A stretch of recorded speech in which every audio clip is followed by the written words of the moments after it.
Ohio, Sakai, good morning, world. Good morning, world. Good morning, or afternoon, yes, or wherever you are. all you are in Hello. the world. Mm-hmm. Greetings. Yes. And hello. Mm-hmm. Hope y'all are doing well. Yes, we are liking Dr. We are Stone. quite liking Dr. Stone, indeed. Dr. Stone is a lot of fun right now. Yep. Red Alchemist with the Twitch Prime for 14 months. Thank you so much. Thank you. And Behanort with the tier 1 sub for 5 months. Thank you so very much. Mm-hmm. Oh my goodness. Oh. Y'all, Yep. we're in the middle of shenanigans right now. Yes, shenanigans is a good way of putting Yeah. it. And it's at times like this where we all just need to come together in our mutual understanding that it is the time to binge anime. Or rather not come together, like stay 6 feet apart. Thank you. Yes. We even had a joke that we were thinking of putting a 6-second slow mode on chat, just, chat social distancing. Oh my god, maybe we should do that as just like a joke, but that actually would be kind of perfect. I mean, no important message needs to be said, twice in a row in less than 6 seconds, right? That's right. Right. Yeah. Mm-hmm. Yes, absolutely. Oh my god. Hey, more subs coming in. Junipel, thank you so much for the Twitch Prime. And Jad the Mad, thank you so much for the Twitch Prime for 8 months in a row, 12 total. Only Lori can save us from the coronavirus. Oh my god. Yes, only Lori. What is Hesso. Oh, Hesso. Right. Yeah, exactly. Yeah. Oh boy. Eric Walt, you're starting Bleach with a friend? Whoa. 3 eepisodes a day at least? Oh, that's some... Hey, that means you got like at least a week before you're done with the good stuff. No, Not bad, actually. I was kind of impressed. I'm like, wow. Yeah. That's a thing. That means it'll take let's see, 114 days to get to 342. But yeah, guys, we wanted to basically have this podcast be one where we acknowledge that we're tired. We've had a long, crazy time here just dealing with all this stuff. Yeah, Jacob it's changed our lives so much. No, I'm being serious. Oh, yeah. I'm being serious. I got sick really badly yesterday. We're, just dealing with the fact that not only is this something that's keeping everyone, isolated in their own little, pockets and stuff. This is something that is affecting a lot of people's livelihood and stuff. And then that brings with it a whole new level of stress and stuff. So I felt like we could all just hang out here and relax and, sort of hang out. Just, take advantage, commiserate together. Right, take advantage of the internet to do some social non-distancing. Right. Exactly. Yeah. Yep. Yeah, it's more like physical distancing, as you would say, not exactly. Social distancing. Exactly. Yep. It's weird though, because there was a part of me that was kind of, already in quarantine basically before quarantine was even a thing, and that was actually something I was specifically trying to combat, because it was like, oh yeah, what was that thing where I would actually physically interact with other people? It's like, oh, when was the last time I did that? And then it's like, oh nope, sorry. Now there's actually a reason to keep doing what you have been doing. Yeah. Oh my gosh, more subs coming in here. No, that's not subs. It's 100 bits from Behanort. Would you ever do a podcast about Bleach? I know you're not fond of it, but I would love to see your thoughts on it and why exactly you were traumatized to the point where you hated all of Shonen until MHA came around. Well, that's the thing. I am fond of Bleach. That's the thing. I don't necessarily I had like that opinion. Bleach. Yeah. I had that opinion. Yeah. I still had a lot of the similar issues of well, also Bleach was our only real example to battle shonen. Just keep that in mind. Not true. Wait, what was yours? Not true. We didn't have to look far to see that Bleach was kind of the example of the popular one. And then there's, this thing called the Big Three. Right, and everyone talked about Naruto filler. Right, we never really touched... Dragon Ball, never really touched One Piece. Yeah. But I definitely took a look into Naruto to see I did too, yeah. No. Naruto seemed less interesting on the initial bit than even Bleach did. Well, and I originally started with Naruto, and then you introduced me to Bleach, and then it was like, yep, this is way better than Naruto. Yeah. But yeah. I never experienced Fairy Tail. I don't really have any interest in it. I've heard people call it Fairy Tale though. And I mean, I'm sure it's great in doing specific things. That's what I hear. Yeah. But yeah. But then, we had a lot of shows that we watched where it was like, oh, we've watched now all the good shonen. Full Metal Alchemist Brotherhood, really good quality shonen. But like, certainly I feel like Battle Show. Right, but go back to 2010 or 2011. Oh yeah. I would say around 2010, 2011. What were the great shonen that we were missing out on at the time? I mean, Hunter x Hunter came out. The 2011 one was Hunter x Hunter. That's a great point. We were in the point where the Hunter x Hunter big one hadn't started yet. So, yeah, exactly. Fairy Tail. You mean Bleach piece? Yeah, and I had also been influenced a lot by Dragon Ball Z. So that's true. There's reasons for it. But it's a great question. Maybe we'll do a Bleach podcast at some point. We would have a lot to say, wouldn't we?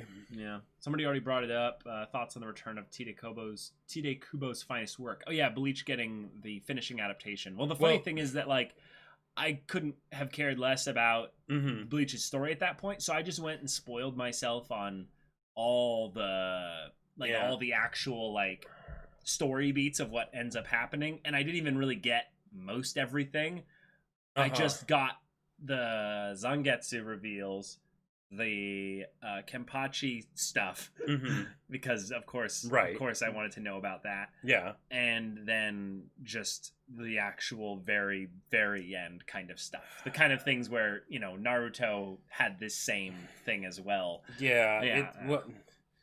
Okay, so but anyway, I don't want to talk about Bleach. In a way, it just shouldn't have existed in the first place. Like, there was a point where it made sense that she was in the story, and you're like, no, I wanted this to be happy times. I wanted to get away just from all chill. The pressure and stress of life.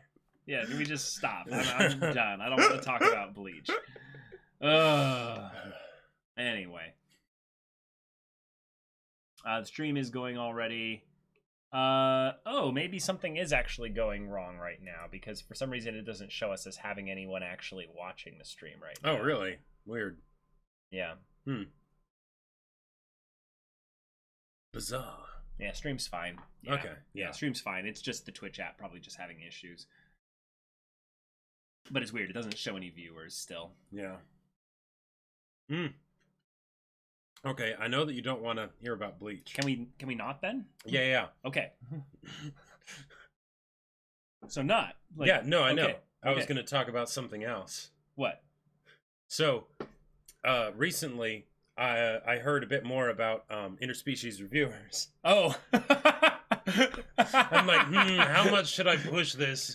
Current news. Yes. Hey, well, I haven't been traumatized by anything weird with that, so go for it. What's your words along the grapevine of your degenerate crowd you hang out with? Other than the fact that Crunchyroll figured out, wait, I think this is a hentai, and took it off their streaming platform.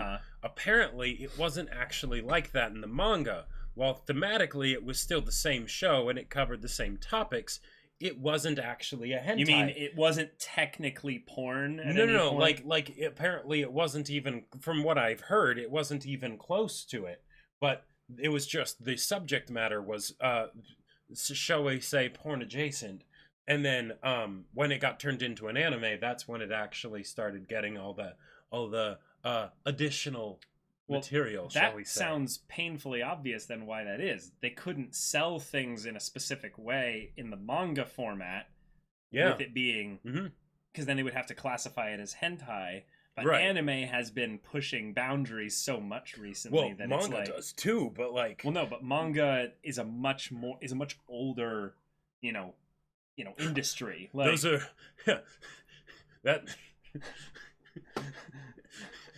That wouldn't surprise anybody if they started doing it in manga. But if you start animating it... because there's entire subsections of hentai with regards to manga. Yes. What kind is more what you're asking there. It's like, I read hentai. It's like, what kind? And then it gets into the whole... bit there. But yeah, like, okay, cool. So you didn't actually like hear anything about the anime. You heard more about the manga and how it was. Well, the comparisons and the differences between the manga and the anime, basically. Okay. Yeah. And how did you figure this out? Or how did you find this out? Giga Discord. Oh, of course, Gigix Discord. That makes sense. They were basically saying that they thought that was the best thing, like, honestly, the best thing coming out this season. Wow, that's hilarious. What's gonna be funny though is at some point someone's gonna jump into Gigix Discord from our like community and be like, "Wait, Jacob's in here?" No. Because isn't your title like Jacob Breaker of Gigix? It is indeed, and you can see this on one of Gigix videos where he what was it? I think he was talking about Fullmetal Alchemist Brotherhood because he's never seen it. Like he still hasn't seen it, and everyone constantly just like is constantly shitting on him for the fact that he hasn't seen it, right? Yeah, and there was a point where he like did a clip of like one of the calls, and a bunch of us in the call, and you can see that my title is Jacob, Breaker of Giguk. That's funny. Yeah. Wow. Yeah. Everyone in chat, no, Jacob, bad. Oh my gosh. Wow. Oh, people talking about Tower of God. Okay, cool. I've heard of that one. Let's go into something else. That's a manhwa, right? Yeah, it's a I think manhwa that's getting Korea. turned into an adaptation. Yeah, it's a web comic of some kind like that. Mm-hmm. So yeah, that's coming out like really soon, right? Like this season? I don't know. Is it this season or is it next season? April 1st. April 1st? Gotcha. No way. Spring season. Okay. Your birthday. Yeah. Cool. That's true. All right. Yeah. Mm-hmm. Got ourselves that. That's awesome. And now this is a really popular thing, popular. Right? Because I've heard about it, but no idea anything about it. Like the name is pretty generic as far as names go, so I have no idea like what. I have heard of it from so many different people that I wouldn't even have expected to talk about it. Really? Yeah, like out in the real world, like before the quarantine and all that stuff. Like, and Wow. they'd just be like, "Oh yeah, by the way, Tower of God," and I'd be like, first off, you're into anime. Second, like you're into anime, and manhwa specifically. Okay, all right. So people that you wouldn't have classified as weebs were talking about Tower of God. Right. Whoa. Yeah. Oh shoot. See, that's different from what it was with me for Promised Neverland. There was one person at Frisbee who was constantly reminding me, when this gets an anime adaptation, you gotta do a thing for the Promised Neverland. And he would say it over and over and over and over again. But it wasn't like there was a ton of different people. It was like one passionate vocal person that I would remember. So yes, Eric Walt, flashback to Attack on Titan Season 2 premiering April 1st, 2017. The best birthday present. That's ever. Right. That's right. Because that was after the hiatus. Of 4 years. 4 years. Yeah.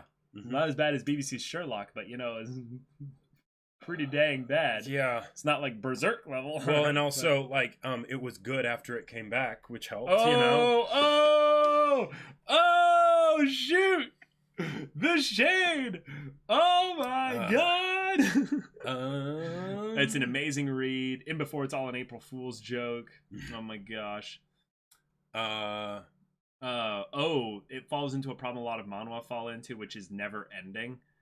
Oh. Gotcha. Well, okay. Here's actually a really funny segue here. I put Gankutsuo, the Count of Monte Cristo anime, on the poll recently, which, by the way, Space Dandy won that poll. Yep. Which is going to be awesome. Super excited for that. But the Count of Monte Cristo book was originally from a serialized newspaper soap opera kind of little drama, little clipping story. Yep. And Alexander Dumas would essentially string people along with little constant drama additions to this story, where it went on and on and on and on and on to the point where the actual book is longer than the Bible. Like the actual unabridged Count of Monte Cristo bit giant is ridiculoally large. Like Brandon Sanderson gets it's nuts. Gets has a little bit of a faint, when he looks at it. Yeah, it's thick, But what's kind of exciting about that is when you have those stories that kind of overstay their welcome or kind of explore too many things from what the original story's scope and goal was, you can end up killing the story's mainstream potential, but you actually somehow come all the way around and get the cult following again. It's kind of like the opposite of what One Piece seems to have done. Like, One Piece is more of the MMO effect. People have sunk too much damn time of their lives into this story. I'm talking about with the anime, you know, basically, the pacing apparently is so bad that it's gotten to the point where it's just ridiculous. Like, at some point I heard even One Piece fans saying, like, yeah, like, once it hit, like, episode 500, you know, it started, like, it was already bad, but the pacing really became a problem. I'm like, wait, so you've been watching the last 300 episodes, and the last 300 episodes you would say have been really bad, even though you're a fan? It's like, wow. Oh my gosh. It's so bad, the one guy who tried to abridge it went insane. Wait, what are you talking about? Wait. We don't know what Homage is referring to. Oh, that's true. Homage, you might be memeing. Yeah. This is why in chat you should have your full thought in the bit there. Oh. Yeah, purple eyes. Haha, gotcha. But what I was wanting to bring up with the Count of Monte Cristo bit is that the story is actually so convoluted in the middle that there's this like diehard like group of people that are like, no, I've studied it, I analyzed it, I got the whole thing in my head. Yeah. And it reminds me of a lot of stories that I know are continuing nowadays, are essentially long-running series stories that people are really impassioned about, and yet anyone with like a semblance of writing capacity can look at it and go, like, this is just a hot mess at that point.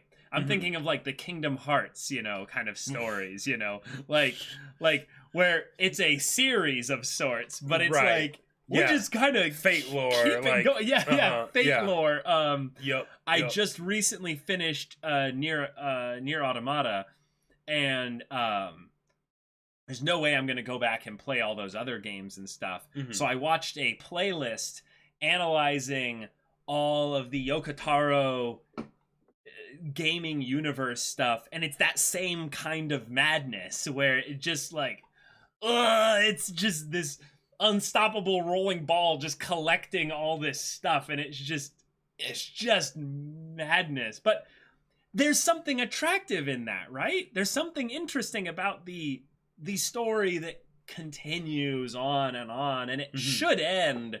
But it's like, no, but you don't want it to end. Like, in a lot of situations. In some cases you do, and you're like, well, it didn't, you know, but... Right, but then there's also this other bit, well, because I'm invested into it, and it does seem to have some idea of where it's going, you get wrapped up in its own kind of genius, quote unquote, and you're like, no, it's actually all planned out, and there's all these things that are interconnected, and you get so invested into it. But if you were able to take a step back and look at it, you go, oh, actually.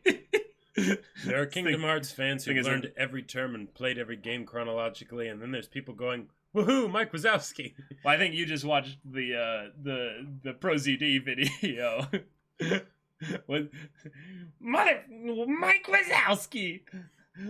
I don't remember that one. Yeah, I remember it, but I don't remember two Kingdom Hearts Frozen videos where he's like, Aqua got Norded. Oh, yeah. Aqua got Norded. Right, I want her to step on me. That is definitely inappropriate. Aqua got Norded. And then he's all like, oh, you know, so-and-so is in Kingdom Hearts. Oh, he's cute. And it's like, Aqua got Norded. Not to open a can of worms, but Star Wars. Well, hey, Star Wars is... The Mandalorian, Ahsoka Tano, like... Oh, as far as news? Oh, yeah, but related to that bit there, Cychronia, Star Wars had the problem of being so ridiculously just kind of sprawling that they literally drew a line in the sand and said, this is canon, this is not canon. Yep. And this is back in George Lucas. I'm not talking Disney stuff. George Lucas said, like, anything I didn't touch is not my kingdom. Is not my kingdom. Yes, exactly. Well said, Amiju. That trilogy on Kato Niyamoida doesn't count. Yeah. Honestly, the advantage that Fate and the Nasuverse has is that it is now big enough to let other authors create their own corners that are actually canon. That's kind of what Star Wars could have become. And like a lot of the superhero like comics and things like that. That's what it is. DC, Marvel, all that stuff, Yeah, but those have an arbiter decision-making thing where it's if you are going to write something in this IP, you have to still follow, like Batman's origin story has to have like these 5 certain things in them, even if you tell it with a different twist every time. Sure. The pearls have to be ripped off the neck with them like falling off in a specific way. They have to both get shot, Right. Bruce has to be there or something. Like there's little things that kind of keep the canon in check. But I feel like there are other times where it's less about other people coming in and taking the reins, but it's where one person has their crazed idea, and I've definitely flitted into this maddening area with like Discord faction events and stuff, but you just end up kind of creating this abomination that you're unwilling to just kind of put out of its misery, but you just keep attaching mutations to it. That sounds like Heroes. Heroes, the show, the NBC show, Jacob, any plans on catching up to the Attack on Titan manga chapters? Well, yes. So, surprise, I kind of finished Yakuza 0 last Thursday. I didn't quite finish it because I still have some things that I need to wrap up, like the side quests. But then once that's done, Attack on Titan catch up, Comey catch up, and all that. So that's going to be a bunch of fun. Yeah. Have you guys ever thought of choosing B-Stars for your Tuesday slot? Jacob gets to choose next, right? I do get to choose next. That's possible. That is always a possibility, but I feel like it wouldn't really be needed for B-Stars because B-Stars probably will win a poll. It seems like it's been enough of a hit that if we have it on a poll, it'll stand a really good shot of winning. Yeah. Like in the right poll, of course. Isn't it a one-cour show? I think so. Because if it's a one-cour show, then we'll just put it on a poll probably. Yeah. Run with the Wind is not going to happen until Jacob lets me have more sports anime. Well, hey, we're already doing Haikyuu and Hajime no Ippo right now. Haikyuu is about to be temporarily over. Temporarily. Haikyuu will always only be temporarily over. For the next 3 years. Why is it we can't see how many people are watching the stream right now? I know, it's so weird. Twitch is acting up. Yeah. Twitch has COVID. Have you gotten around to watching the filler One Piece arc yet? No, we haven't. No, we have not. Yeah. Oh man, yeah, we need to do that. And we can check it out at some point. If Horikoshi did a spin-off with Tolkien lore, would he make a manga called The Silmarillion? I love your puns, Ameju. Oh, they're so bad. Not a question, but a proposal. Could you be more careful with spoilers in the episode titles? The latest Legend of the Galactic Heroes had a big spoiler in the title. There's some of us who are watching along for the first time with you. He names the Legend of the Galactic Heroes. I named the Legend of the Galactic Heroes titles. Thank you. I'll keep that in mind. Which one was it? Like episode number or anything like that? Because probably something with regards to the battle and stuff happening. I thought I just named those war or things like that. I mean, I don't know. Yeah. Oh, wait, maybe it was the Benjamin didn't kill herself one. Wow. Jeez, that's a funny one, but yeah. Episode 16? Wait. Episode 16. Okay. Hey, TachiGamer96 with the tier 1 sub for 17 months. Whoa! Wow, I think TachiGamer is the longest subscriber we have on the if not the longest, one of for sure. TachiGamer96, I hope you see this sub. We see you. We see you. Thank you so much. See you. Yeah. Something about the Kaiser. Oh, Jacob.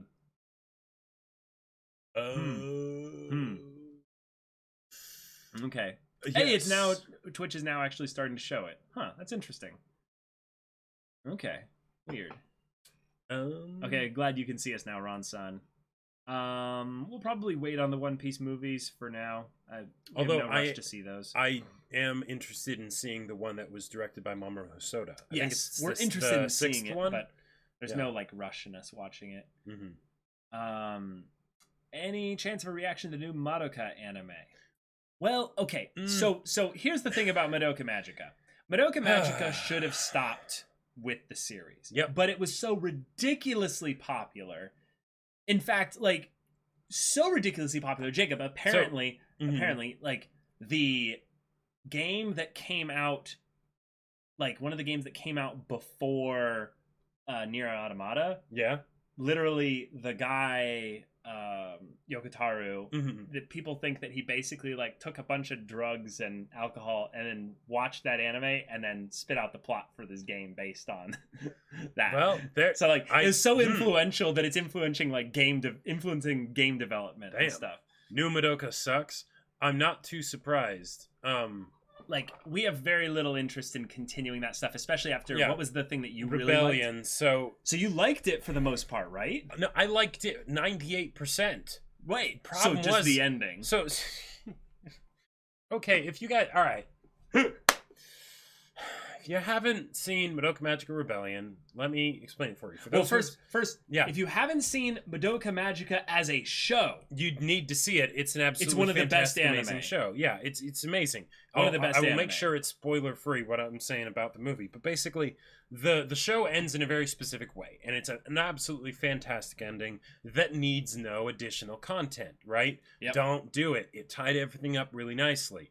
If you add any additional content, you're tearing the wrapping paper off the present again. Unless you literally say that happened, it's over, and then we just do a different story entirely. You could do like a spin-off series or something like sure. Which is probably what they're doing, kind of. Right, now, but in Rebellion, they actually did a continuation.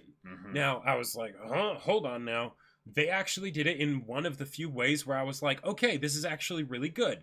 And they opened it back up, handled it very delicately. There was some amazing fights and everything, and the plot was really good, and it was character focused and all of that stuff. And then they started wrapping it all up, and they were just about to put the bow on it, and it was absolutely perfect. And then they stomped on it. They tore it up. They poured lighter fluid on it, set it on fire, and just started screaming at the moon. Like that was all in the last 5 minutes. Like, they were actively putting the bow on. They were resolving it, and then they undid the entire resolution that they were doing. That was a satisfying resolution. Like it is so difficult to actually do that with a story where you reopen it back up after a great ending and then reclose it back up again, and you make it feel justified and good and like it wasn't, But then while they were doing that, because, such cash cow, you got to have more, then they just pissed all over it. It was awful. Yep. Yeah. It's just funny because I've heard this rant, y'all, like 15 times. Yeah. So I know exactly basically the kind of things he's going to say, but I imagine you basically being like, I'm going to take Madoka Magica Rebellion, I'm going to put it in a box, and I'm going to put that box inside of another box, and then I'll mail that box to myself. And when it arrives, I'll smash it with a hammer. No, so when there's things where it's just a cash grab and it's awful after something, it's like, okay, it's easy to get mad at. You don't even have to get that mad at it because it didn't have your heart in the first place. You knew it was going to be an awful cash grab. But this defied imagination and was like, we're actually going to make it awesome. And then they betrayed me. They betrayed everybody, and it's disappointing. Yeah. Hey, put your glasses on with the tier 1 sub for 9 months. Hey, sorry I'm late. No problem. What is the anime you reacted to that disappointed you compared to the praise that preceded it? I think it wasn't really any anime that really disappointed us, but it was more there were a couple anime that had just serious dips in quality. Slime was one of them. Yep. Slime had a very heavy dip in quality around, like, I would say episode like 18 or so. Something like that. Yeah. I just remember when they were doing the stuff with the kids and the school and kind of preparing them and stuff, I'm like, okay, I kind of get what you're going for here. Right. But the anime adaptation, if you will, part was just bad. No. It was just not that good. And the thing is, it could, because it could have been good. Like there were kernels of really good stuff that they could have had there, but it felt like they just almost didn't care at that point. But the funny thing is that because of the way they ended the season with that kind of that addendum, like extra episode dealing with that new character, and stuff, I've totally forgotten the majority of it. But that was actually a good episode. Well, no, but it got me excited actually for season 2. Oh. Yeah. Which is weird because I completely I'm like, forgot about it until you mentioned it just now. Right, but I was like, what? Like, I'm so confused here. Another anime that kind of had that disappointing kind of bit was actually GTO.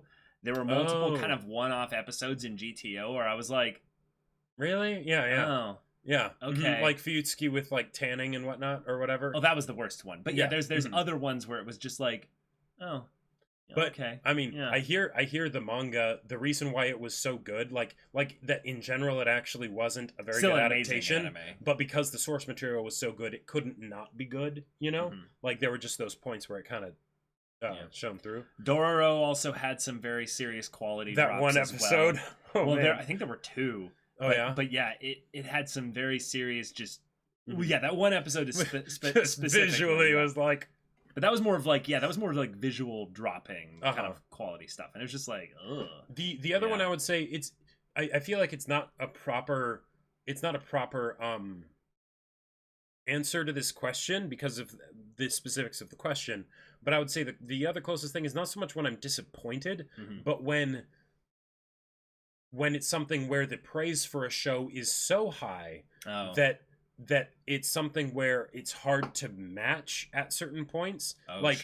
So for instance, Hunter x Hunter, right? That was one where like the high points, oh my god, they were so good, right? I could see why people were saying it. But then on the points where it wasn't those high points, I was wondering why people were praising it so much because I had, because the high points hadn't happened yet, right? Or some of them had happened but other ones hadn't, right? And that can make it kind of like not confusing, but like there can be that sort of dissonance, but it wasn't disappointing because I don't know what the other stuff are that people are hyped about. So in a lot of ways there were kind of ways that when I look back on Hunter x Hunter with 2020 hindsight, it really does fall under the aspect of figuring out how to do arcs properly. And I think that because Tagashi just says, screw the rules. Right, I'm going to do my thing. Yeah. I'm going to do my thing. It works really well sometimes. And I don't think it works some of the other times. Right. I would say Greed Island suffers from a very serious aspect of how well they get you engaged with this premise. Right, like, the idea of exploring the rules of Nen and how you could use it to make a whole new rule system. And no, I'm talking entirely about the game world. Okay. Because it was all made off of Nen and and everything. But they never explored how it was actually done with Nen. They just gave us cards and were like, "Hey, learn these card names." I'm like, "But I don't want to." Oh. Yeah, like in some ways, yeah, we got an isekai that wasn't really an isekai, but there are a lot of, I would say, kind of info dumps in Hunter x Hunter that aren't necessarily warranted as much when it comes to entertainment value. Yeah, it's Hunter x Hunter. It's more like a gate of entrance in order to kind of get to the actual meat of the character story. Yeah, Hunter x Hunter is one of those weird ones where I feel like it's something where it wants to do something super specific that a lot of other stories won't do because of the costs that kind of need to be taken in order to get there. Yep. But it's a really cool place they're going. But there are reasons that other stories don't pay the cost to get there. And Tagashi was like, no, I'm going to pay all those costs and just you watch. It's going to be awesome when we get to those points where no one will go because no one will do those things. Right. But like the point of that, though, is that Greed Island doesn't foreshadow or set up the Chimera Ant arc. Sure. Really. It's more the Nen training and the stuff with Bisky. Yeah, that specifically sets up a lot of things in the best, kind of part of Hunter x Hunter, the Chimera Ant arc. But I think I go back and I try to remember, like, even a little bit of the character of the bomber and his two nameless, faceless buddies. No attachment to anything there going on. I try to remember Batera and kind of what was going on. I think it was Batera, or is that the billionaire? Basically the guy, the bodyguard, or the the hunter that was the treasure hunter, the guy that was going in there with them. He was the guy that tested out to see their Hatsu in the very beginning. Right. Yeah, I think it was Sesgura. Sesgura. Sesgura. Yes. Thank you. Yeah. like no attachment to him as a character. Like he's a cool guy, but I have no like he's supposed to be a big important character in the whole stories of things, but I have no real attachment to him. It was kind of a cool thing that Bisky was in there, but I think in a lot of ways Bisky saved the Greed Island arc for me. Like Bisky was the best thing about that arc, like by and large. Oh yeah, I mean Bisky's amazing. Bisky was incredible. Yeah. Yeah, exactly. Exposition and explaining systems over writing a story. Yeah. Caleb, what is the next faction season? I love how that little bit of text in all this chat here, boom, like immediately like stood out to me like so quickly. I'm like, yes. Oh my. About that. I would say that we might see it accelerated to be a bit sooner because of how much everyone is at home, and I just might have more time in order to make it happen. So gotcha. We'll see. Okay. Any overall thoughts on Haikyuu Season 4 so far? The animation is disappointing at times, but these were some of my favorite arcs in the manga. I don't think the animation is really as disappointing as more the way it's drawn and specific kind of little points has been a little bit awkward. But the games seem decently like animated. The movement seems super fluid. Yeah.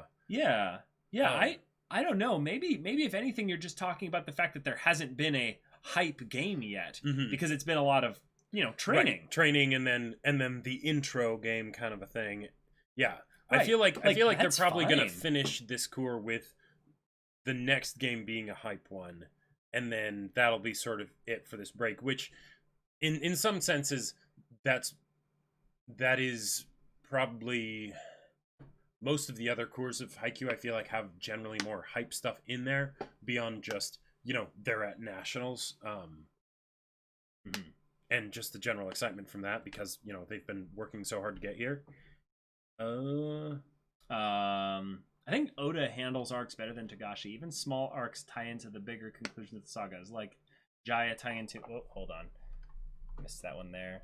Tying into Skypiea and the Bell, or Vivi and the Baroque's works following them through the journey all the way to Alabasta. Well, I wouldn't necessarily compare them because they're entirely different structural styles of storytelling. Like they're so vastly different. Yeah. In some ways, for me, it's just the characters of Gon and Killua were so interesting for me to follow in those early bits that when Hunter x Hunter probably did its biggest first experiment was, I would say, not what a lot of people would say, and that's the introduction of the Nen system in the Heaven's Arena arc. But it's actually when they switched and made Kurapika kind of the main character in York. Oh, sure. Yeah. At that moment, I think I realized kind of what type of story Togashi wanted to tell, and that was that he was building a world more than he was building individual characters' stories. And that, because York New is, in my opinion, like rivaling the Chimera Ant arc in terms of writing, it's so good. I feel like I didn't want to accept that was the kind of thing he was doing, because I was really liking the relationship and friendship between Gon and Killua. So then when Greed Island happened, and there was this cool brother dynamic of the two of them training together, but we kept cutting away to all these other people doing things in a game world that, we eventually did find out, what it is and all that. And we did end up bumping into Phantom Troop, and there's cool stuff there.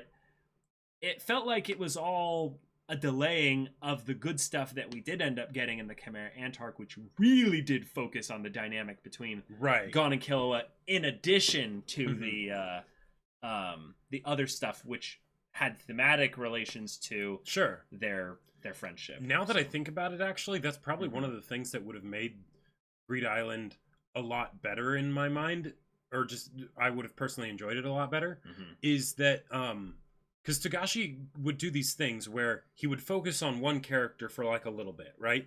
In like an episode or something, and they could be a really tangential side character, but he would focus on them, and he would get us to care about them a lot, like in short order. And I feel like if we had someone like that could kind of be the perspective main character for the Greed Island stuff with the cards and the games and the things like that, kind of do a little bit of a main character shift so that when we're not focusing on the actual main character that is Gon and Killua going around together, then we have sort of like an alternate main character for the game stuff. Because I feel like we didn't really have as much focus. Maybe we did and I'm forgetting, but yeah, I don't think there was one really. It was maybe supposed to be Sesgura, but even then we didn't get that like as much of an emotional anchor to him, kind of. Well, no, like we didn't get like anything to him. Like I'm sure someone could probably tell me what his motivations were, but as far as I know, he was hired to be there, and we never really got him sitting down and just kind of talking with people about like. Yeah, I feel like this is the Bacano. Yeah, talk money. Of the... His motivation was money. Yeah, yeah, basically. But I feel like this is the Bacano talk of the. He seems main character-ish, you know, like. Yeah. Long-running series like Hunter x Hunter and One Piece are often great because their world makes you ask questions. But to get people to stick around to build that up, you need to make the readers care about the cast to stick with it that long. Right, and I always told you guys that the best character in Hunter x Hunter is Gon and Killua's relationship. Yes. Because actually their friendship and stuff. So anytime the story deviates from that focus, you are running the risk of needing to spend time building up another character. That's why I think people loved Hisoka so much. Is that there were so many times that they shifted focus to him, and even though he was a creepy scumbag, he was our creepy, charismatic scumbag. So, yeah. Sorry, what were you going to say? Someone mentioned, what about Benoit, the scissors guy? Yes, that the guy that Bisky had them train against in that one part. The killer guy that they had. Yeah. He wasn't a main character. No. He wasn't a main character, but as far as like giving focus to a character to quickly make us care about them when previously we wouldn't have cared about him, we'd know who this guy was. He is a great example in my mind of Togashi doing that, where it's, who's this person? Why should I care about them? Well, let me tell you why, right? And then it's like, okay, all right, I care about this guy. Jacob, Caleb, which movie are you hyping out this year? Wait, are we hyped for, or? Well, okay, Premiere was a while ago, but that was awesome. Wasn't this year. I think they're talking about a movie that we're going to see. What movies are coming out this year? Not anymore. None. You know, they're all delayed. I have no idea. I don't really know of any movies. Any more of the Heaven's Feel Fate arc? Like, because they were doing 3 parts for that, right? I don't know. Yeah, a ton of movies got delayed. Yeah. Did you guys see my bits message? Hold on. Oh. TrashOCon, thank you so much for the Twitch Prime for 15 months. Bayhanor with the 100 bits. Once you eventually catch up to One Piece. Did you think about what you'll do next? No, it's such a long ways away. That is a long ways off. I mean, we get the luxury of not having to think about it. Yeah. Right now. In some ways, that's probably why I kind of pushed so much to do One Piece. Was once Berserk was coming up to the end there, I was like, well, you know, if anyone sends us something, you know, we'll just do that, because I just didn't want to have to make the decision. I would have just pushed for a silent voice. But it's so small, basically. Yeah. So I was like, 7-week we need something that can be that bit there. And then Shy, I believe it was, he just sends us a full box set of the manga volumes, and I was like, well, there we go. Yeah. Just decided. I think that's basically it, is I just didn't have to think about it. Hey, Mesker, thank you so much for the Twitch Prime for 16 months. Wow, all the subs coming back for things here. Thank you. Yes, that's right. So the Konosuba movie is coming to Crunchyroll in a little bit, and I am very excited for that. I've heard it wasn't as good, though. Really? Yeah. Oh, man. I read the light novel that the movie is based off of, and I am excited to see it. Oh, jeez. Oh no, Dr. Women Respecter with the 500 bits. Thank you. But hi, Caleb and Jacob. Long time no donate. Jeez. A couple days ago, I tested positive for COVID-19. One of 58 people in Hawaii to be diagnosed so far. It's showing mercy right now, so all is well. Okay, good. So now I'm sequestered off into a room upstairs, dripping pear nectar and catching up with Monogatari reactions. Your reactions are going to make this 100 times more bearable. Hope you guys stay healthy and everyone in chat as well. Love. Well, thank Oh, you. well, guys, can we get some love in chat for Dr. Woman Respecter? Yeah. Given that he is not only a woman respecter Indeed. and for the bits, but also a person of culture consuming Monogatari reactions. Yes. So and get well and stay safe. Yeah. Mm-hmm. I don't know how far along you were in our reactions, but just know there's some expect some turbulence if you're in the sort of early mid section sort of our Monogatari reactions. Yeah. Always remember to brush your teeth. Yes. Oh. Oh, Khalid was saying that there's a Dune movie coming out. Oh, that's right. So Okay. So this is one actually I'm certain is probably not going to be that good because I have not seen any marketing for it yet. Wasn't there already a Dune movie? Yeah, of course, Yeah. from like forever ago. But Dune is a how do I say this? A lot of people like the book. Mm-hmm. It's not one that aged as well, in my opinion. Gotcha. It's something, but it is more legendary and kind of monumental in the Star Wars kind of way, in that it set the ground for a whole lot of other things. Mm-hmm. But if they make another movie about that, I don't know. That could be. I'd be excited. I'd be excited. That this is the first time I've heard of it. Yeah, I heard it was supposed to come out December of this year. Because but they should have had a trailer then. No. 6 months. That's usually when the trailers come out. 6 months before. So we'll either see a trailer in 3 months or a delay. Oh yeah. Because like I tried reading the Dune book at one point. Maybe I just wasn't in the right mood for it or whatever. No, it's hard to read. But I did not like it. I didn't get into it. Very quickly I stopped reading. Mm-hmm. So if it's done in an actual good, but I know there are so many people that like it that I want to like it. So if there's a really good movie adaptation for it where it makes it a bit more like digestible, right. you know, lower barrier of entry kind of, right. then it's supposed to be a 2-part film. Okay, Ooh, that probably helps a lot, 'cause the book, Blade Runner 2049 and Arrival. Oh shoot, that guy. Okay, now I'm excited. Yeah. No, Blade Runner 2049. That was excellent. Was a perfect film. Arrival was a like 99 out of 100 sci-fi. That oh, this is going to be good. Okay, you just got me way more excited now. Okay, thanks for the heads up, Jad the Mad. Okay. Well, okay, yes, Red Alchemist. Whoa. Yeah. In about a year, we'll be caught up to One Piece. That's a whole year. Though. That is a whole year. And yeah, like, if you just look at how Domestic Girlfriend changed a lot of my tastes, so really it was like Kill a Kill. A lot can change in a year. So, you know, yeah. Just curious, how's Run with the Wind faring in recent polls? I will get Run with the Wind on a poll, dang it. Don't worry, it'll eventually happen. Arrival was not kind of lame, Vracos. I'm sorry if you feel that way, but I will say with empirical status, I know I can't say that, but no, Arrival was fantastic. Arrival was a brilliant, like a really good sci-fi movie. If you're not into sci-fi, I totally get why you wouldn't like it, because it is not a high stakes. Right? Well, no, it is, but it's not a thrills a minute kind of movie. Yeah, it's more of the drama of sci-fi rather than the adrenaline. Yeah, for sure. Let's see. Ooh, what are your favorite fantasy books apart from Lord of the Rings? Well, Jacob's been really getting into a lot more Sanderson. A little bit of Sanderson. I actually just started the Dresden Files last night. That was I very quickly became kind of hooked. So I've been listening to the audiobooks, and they're a lot of fun. But it's not like real fantasy because it's like urban fantasy. But it's really it's great. But A Song of Ice and Fire for like classic kind of fantasy. Kingkiller Chronicles is great too, but like I care about the characters a lot more in Song of Ice and Fire than in Kingkiller Chronicles. Whereas the prose in Kingkiller is just, I mean, amazing. That's Rothfuss. Yeah, that's Rothfuss. Yeah, of course it's Rothfuss. Yeah, so it's just. Yeah. Well, I started on the 3rd Dresden File book. That's I should probably mention that because I heard that. Okay. I mean, it's kind of cool. Apparently, the author wrote the first 2 books, or the first 2 books or 3 books or something. But basically, and then he took them to the publishing company as like to have extra clout for saying like, hey, you should listen to me, you know? Right.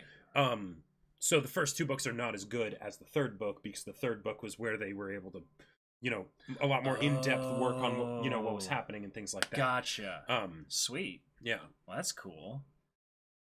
But yeah, like in some ways, there's not that many fantasy, like true, as I would say, fantasy books that I've read.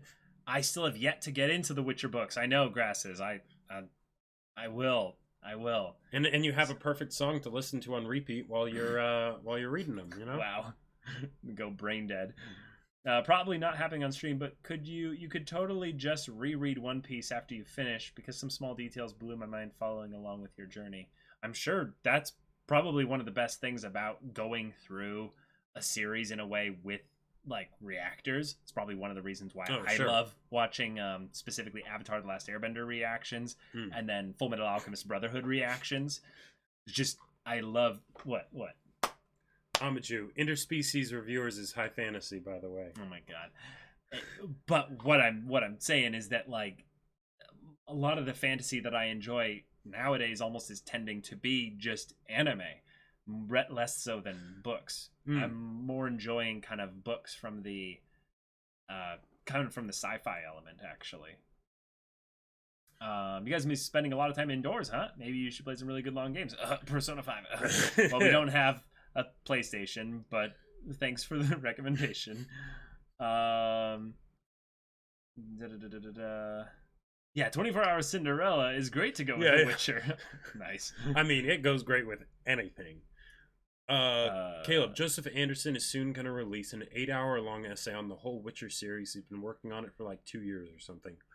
Whoa! That's Joseph Anderson. I have no idea who that is, but that's a long essay. Well, now, who is Joseph Anderson? Should I know who that is? Like, I don't know. Maybe an online person or something. Okay, I have read some of the first Earthsea book, the Wizard of Earthsea, and I've seen the Ghibli movie that was based on the series. Yeah, it did a lot of like. It was weird reading it and being like, oh, so this is where a lot of these sort of just assumed trends and things like that for fantasy and magic and how it works and things like that in like popular fantasy came about. But yeah, singing Judgment now. Yeah, breaking the law, breaking the rules. No, please, no PlayStation Kickstarter. We don't need it. It's okay. Yeah. He's a YouTuber. Okay. Martin delayed Wind of Winters again. Okay. Yep. Makes sense. And just would you read the Witcher books on stream? For legality reasons, we cannot. Yeah. Well, the funny thing is that like it's okay. Here's the thing. It is no. I know we can't. That's the thing there. But I'm saying we're reading One Piece on stream, as well. But we can't replicate the drawings. No, so. I know, but it is something where as I would never really find enjoyment though reading out loud a full book with no kind of visual reference for you guys on stream. So it's tech. I don't think it's legal. I think for one instance, I don't think it's legal. But I think that there are ways you could do it that would be okay and you wouldn't get in trouble, but I just still don't want to do it. Is more my point. Because I'm sure someone could come up with a way that would make it, doable, but I just don't want to do that. Here's a good one. So I don't get a silent voice as an answer. What are your guys' favorite live action movies? Oh, favorite live action movies? Yeah. Shoot, I don't know. Like one of my absolute favorites is Fifth Element. I love Fifth Element. It is absolutely wonderful. How about like a live action movie that we'd want to shill to make sure just everyone saw, because I think there's a lot of movies out there that I really like that tons of people have seen, and it's like, sure, they're good movies, but the minute I start going it's like my favorite movie, then people are like, but what about this movie? So it's based on mood. I feel like a lot of it. Yeah, I don't have anything really off the top of my head. Like, a lot of the movies that I've really enjoyed and rewatched over and over and over again, that are live action tend to be kind of I would say kind of the more kind of plot twisty kind of movies, but like Gotcha. I don't know. I my brain's just blanking. Although I was pretty sick yesterday, so maybe it's just That's true. It's just yeah. I can't think about that right now. And maybe that's it. If I'm sick, I'm gonna forget the really good ones, and I'll say something that's like B, kind of basic, and then it'll be like, ugh, that was what I said on stream. Oh my gosh. Oh my God, YX Casual. Let me tell you this. So no, let me. Oh, yeah. I want to helm this one real quick. I'll give you this after 30 seconds. YX Casual. I am so freaking excited about the Critical Role animated series. I cannot tell you how excited I am for it. Yep. But there's two things with this. One, I am going to legitimately ask the Critical Role staff when I see them, because Jacob and I are going to the we're going to a thing because we're going to a thing. Yeah. For their Kickstarter thing. Thank you for supporting us on Patreon. Well, basically, we would have done this without that as well. But basically, we did one of the higher pledges on the Kickstarter. But basically, when I'm there, that's literally like one of the things I was going to ask them was like, hey, we do this thing, like we do reviews of stuff and reactions of these kinds of things. Is it okay? And I'm just legitimately excited for it, and I'm sure they're going to be like, yeah, absolutely. Obviously if we clip it down and stuff like that, but it's just going to be so excited to hear their voices and stuff. Oh yeah, and it's going to be their own work. And what feels funny though is that Matt isn't going to be all the NPCs. like there's this part of me that's just going to be like, I'm going to have to get used to this character, not as Matt. That's going to be weird. Sure. Victor. Have Victor not be Matt? Wait, what? What does that even mean, right? Shh, don't say that, Caleb. You can make this trip a tax write-off. Exactly. Oh my God. Exactly. Do you guys say you review shows when asked about your job?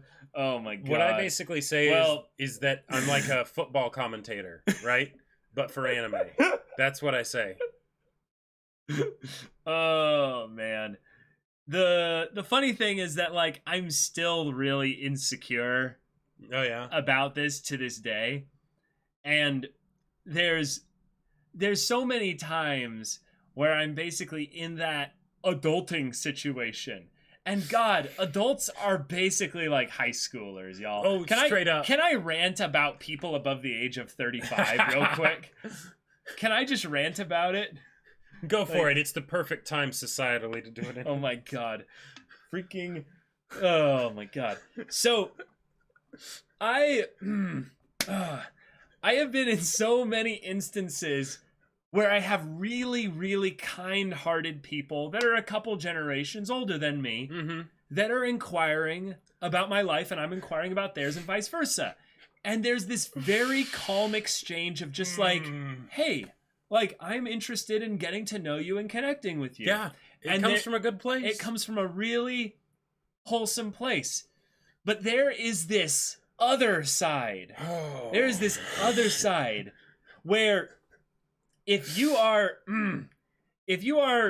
okay, I'm just going to take me, for instance. These are my problems that I deal with when handling these more adults.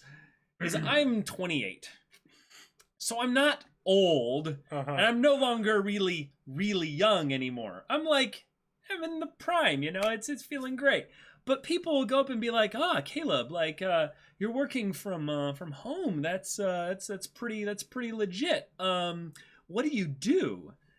And so I tell them that I run a YouTube channel with my brother. And they're like, oh, that's so awesome. Like, does that work out well for you? Yeah. And I'm like, everything that he's saying here, it's like I've experienced the exact same thing. It makes me want to die inside. Like, so I don't want to like rant too much here, but I think this might take the cake for you. Oh my god.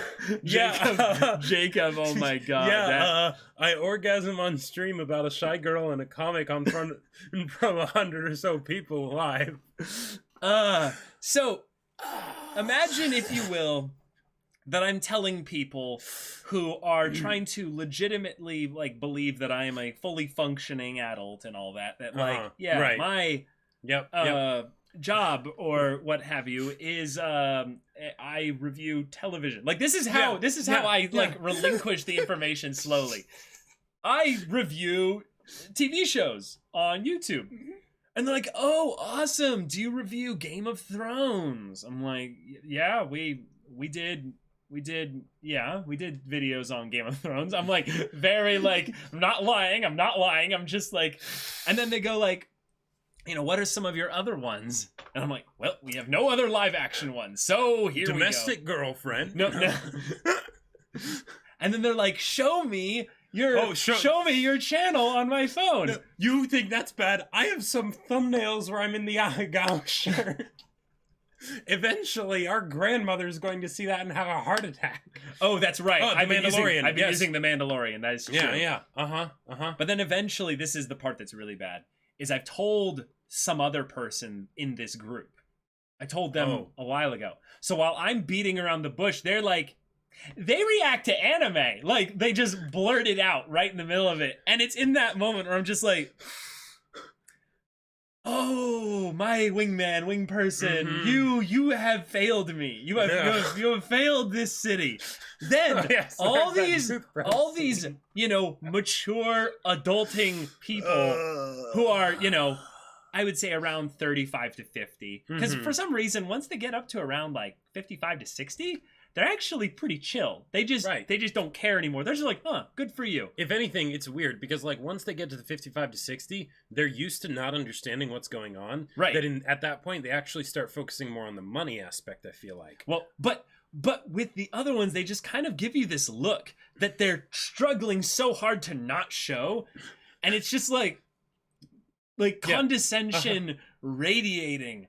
And it's just like, they're not condescending because they think it's like low or what have you. They're like, how dare you basically like not have a real job or something like that. And it's so like, Yep. Why? So okay, I got a story. So I was on a date with this girl, right? Oh. And it was going pretty well, right? Okay.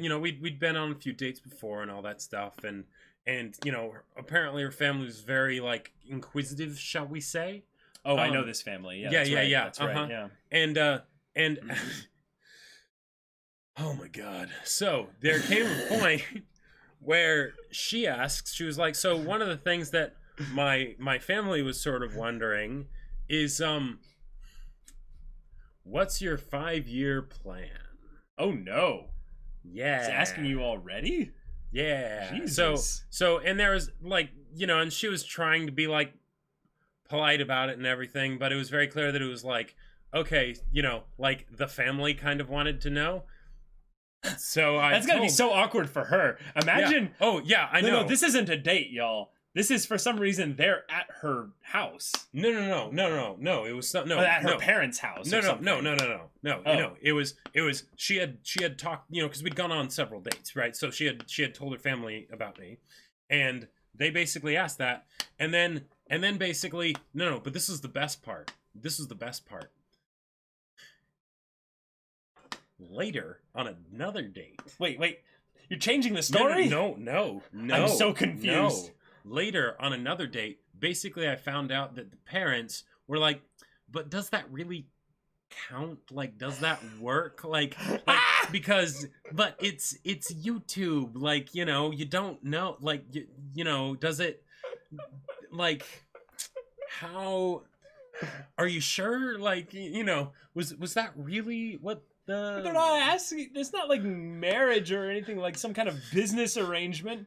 You guys are dating. Yeah. What the hell? This family is freaky. So, yeah, that was a thing. You traitor to the introvert nation. How dare you have a girlfriend? I had no idea that was what's going on. Yeah. All I know is that, they are... they're chill. They're chill. Mm-hmm. I'd say they're decent. They're decent people. Definitely something where they were meaning well, but it's like, when like meaning well. Ugh. Oh my god.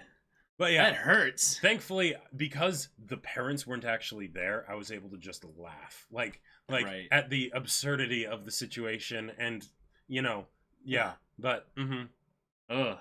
Yep. Wow. Yep. I can see Jacob dying inside retelling that story. The actual situation wasn't that bad because, because you hear weird things, weird responses and stuff when oh man, when people find out what it is you do exactly. Oh my god, I've seen that happen to people I know, Khalid, where your pals know that you like anime, I'm kind of shy, and they shouted crazy husbando. I've never felt that observed by other people and embarrassed. # dumb stories in a stream. Hey, you know what? We love hearing that kind of dumb stories. Caleb, wow. They make me want to commit Sudoku, but they're chill. They're chill. But yeah, no, they're chill. They're chill. No, I meant my previous interpretations and perceptions of them were that they were pretty chill. Well, because one of them's a writer, an author, so yeah, that was where I actually connected pretty well with them. To be fair, imagine putting your reaction to the toothbrush scene on your resume. Why would we put that on our resume? Also, jokes on anyone that would try to interview me. There's no way they have the stamina to find all the crazy stuff in our YouTube video playlist. You're approaching me. Yeah, all those people that are worried about oh no, is there anything online that could be damaging to my image or something? And it's there's so much stuff on there, but good luck if you can actually search through it all. It's the needle in a haystack, hiding in plain sight. They don't have the willpower. Oh my god, it's so true. Unless they sort by views. Oh, okay. Well, actually, sorting by views gets you to legitimately the best stuff from us. It's actually probably sorting by it'd be it would actually be also sorting the most popular stuff, right, but I think it would actually JoJo's be by sorting by the duration of the video. The longer the video is, the more likely that in that video we just say something stupid. It's possible. So on episode 23 of X Show at 32 minutes and 10 seconds, you say that we need a hentai 100,000 subscriber reaction. Also, you underestimate Sean Evans from Hot Ones. He can find things about you. Oh my god. Can you imagine, that Jacob, happening? You write a book that gets wildly successful, gets a Netflix adaptation. No, I've already thought about this. No. So guys, let me project this out. Jacob gets invited on season 18 of Hot Ones, and Sean Evans is got his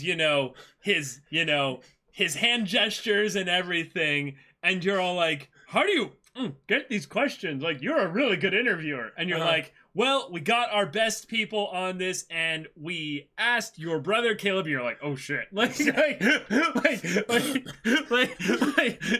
just the moment where you realize, oh no, he asked Caleb a question. Crap. Oh no. No, man. But there are actual there are so many things people could dig up on the channel. No. It's not that it would be bad. It would just be embarrassing. Oh yeah. It's not that it would be anything actually awful. Well, right. In the same way that there are some pictures of us from our real lives, outside the channel that you guys have found. How you found them, but it'd be if the reverse happened. If certain pictures from the channel were found out by our regular life people, exactly. All of a sudden, it's okay, so the face that the person's making on that shirt, Why is that? Is this a favorite of yours personally? No, it sounded like a good idea at the time. Yeah. Are there any moments you cringe at, like specific reactions? Krau's House, I will just tell you, I am someone that rewatches our reactions because I sometimes get a little bit of vicarious enjoyment because this is actually just so depressing that I'm about to admit this. But sometimes I just want to see a good reaction to that show and that episode. So I go watch other reactions to that show and I just can't stand them. So I'm like, well, I guess I just watch our own because I've forgotten how we reacted to it. So I just I am very unlikely to ever use the Ahagao shirt again. Yes, that is true, Demon Crux. Yeah. Most that it would take a lot to get me to put that shirt on There again. are other people that do really great reactions, but there's sometimes shows that not many people actually react to. Like, I'm so excited right now, how many more people are doing Vinland Saga now. Yeah. Like, it's really cool how there are different, like, waves of people. But yeah, Monster has no reactions. Yep. It's true. Yeah. It's true. Is there actually any other... No, there are some. Okay. There are some, but not really much at all. No. Because I'm bringing this up because this is actually, it's going to segue into something that's been rather interesting. I've been actually messaging on Twitter other reaction channels and through Discord and stuff, giving them tidbits specifically about Monster, because Monster is free. You can't get copyright claimed on Monster. So I'm like, guys, if you want an amazing series that you should react to that's really good, like, you should react to Monster because it's completely safe copyright wise. But anyway. Yeah. Anyway. Haha, that's a good joke. The Flaming Shark channel got terminated. You must be new here. Stop the presses. Oh my god, Flaming Shark's channel was removed. Basaka. Oh man. Will you guys do a read through of 20th Century Boys? It is by the same author of Monster and said to be his best work. Stay safe. So, okay, I have heard about 20th Century Boys from Gigik, actually. He was saying, like, it was the latest thing that just absolutely blew his mind. And I am interested in reading it at some point. Ooh, okay. Because it sounds really good. But as far as doing that, like, on a stream or something, I don't know. You don't get the joke? No, it's okay. There's a reaction channel that I'm very much a fan of. He had some really good reactions to specific shows, especially Fullmetal Alchemist Brotherhood. That's why I found him specifically. But his channel would constantly get taken down, and he would constantly get it back up. It's basically he will rise like a phoenix, you know, and just do that and stuff. But yeah, if you're going to, please do it on stream. 20th Century Boys. I mean, if there's, you know, a discussion that ends up being had at some point about what will replace, you know, One Piece, we'll have to, you know, have that discussion then. But we are, you know, we are not thinking about that now. We're not thinking about that now, but we'll have to basically, you know, think about that at some point. So yeah. Speaking of other reactors, Tiabu's just finished Symphogear. Absolutely loved it. This has been your regular Symphogear show. GLaDOS, Thank you, I GLaDOS. appreciate it. Yep. Tiabu is awesome. It is cool to see basically another reaction channel that is focused heavily on the discussions and not necessarily just doing all the super popular stuff, but actually doing things that are less mainstream. How do we avoid spoilers?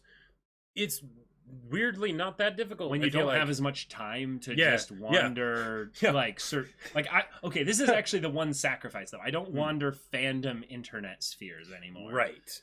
As long as you don't do as long as you don't do that, you're basically good. You're basically good. And like make sure that your YouTube like history doesn't cause it to like recommend videos of certain things. Right. Like in general, anytime I see yeah. a recommendation for like a show specific thing, even if it's something I've already seen, I'll just go not interested. That way it like knows to not recommend that kind of stuff. Right. It is a little freaky on YouTube sometimes because you can end up being just in a situation where you're like, I should stop scrolling just in case. Just in case. And then it'll be like, you'll see like I don't know, like a thumbnail that like, you know, has like a character on it, and you're like, oh, that's from an anime thing, I don't know what it is, I'm going back up. Well, thankfully we don't go into the YouTube comments, so kind of makes that easier. Never look up Yakuza stuff, Jacob. Wait, speaking about One Piece, you guys are gonna continue once once the new volume is out, right? I mean it depends on how it's all structured and what have you. But we're not entirely sure what we'll do with One Piece. Yeah, like, we're not sure, but we'll figure it out. Mm-hmm. Yeah. Oh, Jad the Mad, thank you so much for the 100 bits. Jacob mentioning his changing tastes over time. SOS Bros now. We're semblance of sanity, and we know we'll love anime forever. Nothing will change that. 3 years later. Everything's changed. It's been 2 years since Caleb killed Background Chan and left our channel. We only react to live action shows, and the new background is black because things are serious business now in the new channel, Semblance of Insanity. Be sure to check out the One Piece stream next week because it's still, you know, One Piece. Still going. Jad the Mad, that was a hilarious parody of the ProZD Cherem anime video. That was wonderful. Thank you so much for that. Are you going to do gaming streams together again? Potentially. I mean... Yeah, it would have to be, I would say, a really Doki Doki literature style game. Yeah. Where it's no gameplay, like almost entirely story. Or it's something specifically built around being cooperative gameplay. Like the Divinity Original Sin 2, that was fun. That worked really well. That did. Yeah. We would have to basically give... I almost think like if we're going to do an actual co-op thing again, we should make like Semblance of Sanity 2 on Twitch. Like, sure. Not even kidding. Like, just specifically for the new, what is it called? Squad streaming? Is it called squad streaming, chat? What is the thing where on Twitch you can have multiple channels on the same thing? I don't know how it works, but it's called something like that. SOS2 Electric Boogaloo. Oh, it is called squad streaming. Okay. I assume you've already watched MHA Season 423. So I gotta ask, which arc is better, first or the second one? They're the same arc.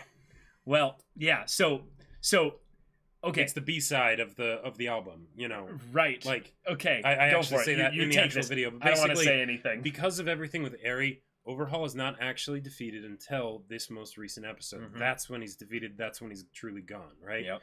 So it was still the Overhaul arc in my mind. Right. Like. You know, Gentle Criminal and La Brava are amazing, right? But it wasn't their arc, right? They were there for the arc, but they're not even villains anyways, so, you know, they couldn't be the villains of this arc.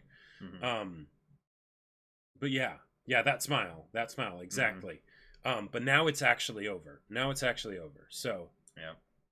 Mirio's reaction greater than the actual smile. Mirio's reaction was beautiful. Yeah. Him being like, Midoriya, sir, can you see this? Like, yeah. Wise Casual, Baldur's Gate 3 is pretty exciting, yeah, because it's, you know, Larian producing it. Right. Stuff. Let's see. Do you guys plan to react to movies, OVAs of shows that you have previously finished? Well, there's the Tanya the Evil movie and Konosuba movies that are both we've looked at and stuff. It's just a question of if or when, so to speak. Yeah. But there's ones where the movie or OVA is tied into the actual canon concurrent stuff a little bit more, and that's with like Hajime no Ippo. Right. So we will or the Monogatari, like Kizu, for instance. Right. Well, those are all based on... Yeah. That's just a different form of adapting the light novels. Right. But yeah, stuff like that. Yeah, Mirio is a good boy for sure. Yeah, I know. I'm excited that Tiabu started Sorayori. Oh, yeah. Sorayori is actually one that I want to watch reactions for as well. Oh, but it's I've been kind of picky again with reactions to that.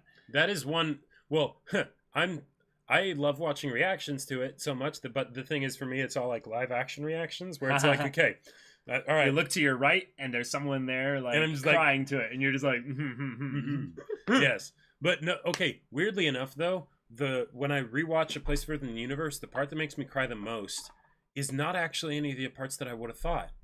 It's not episode 3 with I Could Just Die. It's not episode 5 with, breakup rejected. It's not, it's not the emails coming in, right? It's actually at the very beginning, the first episode, the part when I think the insert song starts playing, and basically Kimari makes the decision to go. She makes the decision to actually take the leap and join up with Shirase, and then Shirase looks and sees her there and just gets this smile on her face, and it's like, aww. That's the part that makes me choke up every single damn time, because that feeling of like, I'm all alone on this journey, and I know I have to go on this journey because I have to, right? That's who I am, but it's lonely over here, and then actually having someone come alongside you, it just absolutely destroys me. Yeah. It absolutely destroys me. I don't think I'll ever get used to it. Oh, okay. A lot of reactors ignore it because they assume it's cute girls doing cute things. Their loss. Yep. Let's see what else we got here.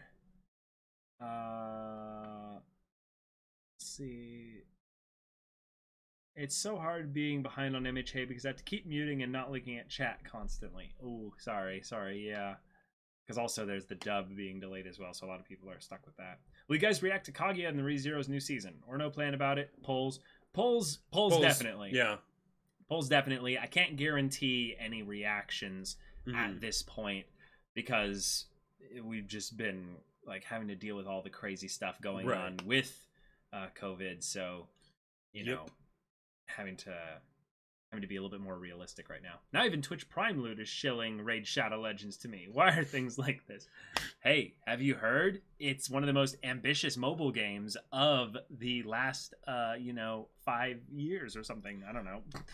Trashocon, Jacob, will you let your hair grow long when there's like 4 weeks of quarantine? So that's actually something that I've been wondering about, because literally I was putting off getting a haircut, and then all of a sudden quarantine and everything's shut down. I'm like, oh no, what do I do? Right? So there's a part of me that's just like, all right, do I just get a hat or something, to just for like that weird stage when it's like kind of long but not really. Yeah, we said it would be on a poll way before the current situation, Mesker, but I'm talking about just shows in general seasonally not being automatic reactions at this point. Right. Yep.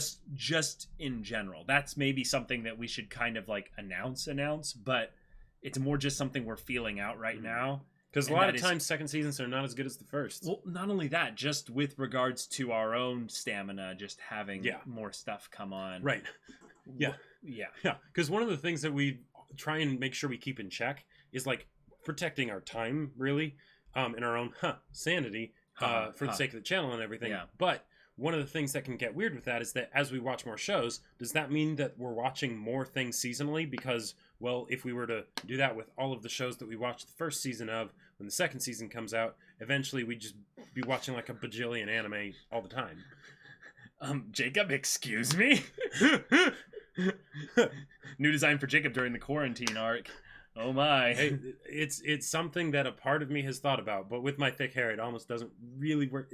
I don't know. Long hair is tough to maintain. Oh, no, it's saying regarding Kaguya, basically saying like you think that season 2 wouldn't be as good. No, I very much think... That was more for ReZero. That's hilarious that you would say that, because I'm the one that's been touting ReZero as not being as good as everyone remembers it. But I think ReZero Season 2 is still going to be great, but the thing is that it won't have an episode 18. So, okay, like, sure. Like, I don't know. Like, I just wouldn't even put Kaguya in the same, like, vein as ReZero. Kaguya is up here. Like, Kaguya is a 9 out of 10 comedy. It is really good.